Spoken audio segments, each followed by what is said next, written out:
বজবজের রায়পুরে একটি নির্মীয়মান গোডাউনে করা ইমারতি দ্রব্য সাপ্লাই করবে তা নিয়ে গতকাল বুধবার দুই গোষ্ঠীর মধ্যে ব্যাপক বোমাবাজি হয় এবং গুলিও চলে বলে অভিযোগ। এই গন্ডগোলের ভিডিও আজ ভাইরাল হয়। বজবজ থানার পুলিশ নিজে থেকে 43 জনের বিরুদ্ধে এফআইআর লজ করে এবং 8 জনকে গ্রেপ্তার করে। বিরোধীরা বলছে সবটাই তৃণমূলের দ্বন্দ্ব। ডায়মন্ড হারবার পুলিশের এক পদস্থ অফিসার জানান, 8 জন অ্যারেস্ট হলেও এখনো রেড চলছে। এটা দুষ্কৃতীদের কাজ। কারখানাটা উইথ পাঁচিল।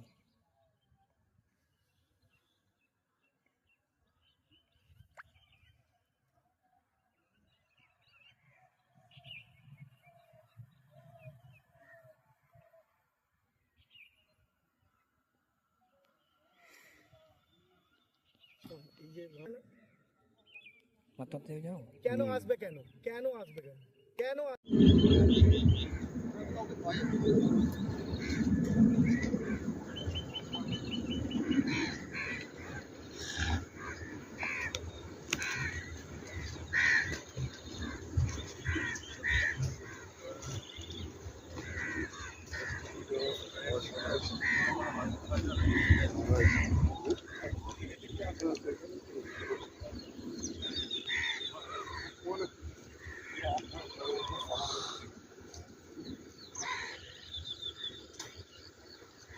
আমার লাঠি চান বললাম তো বললাম আমাদের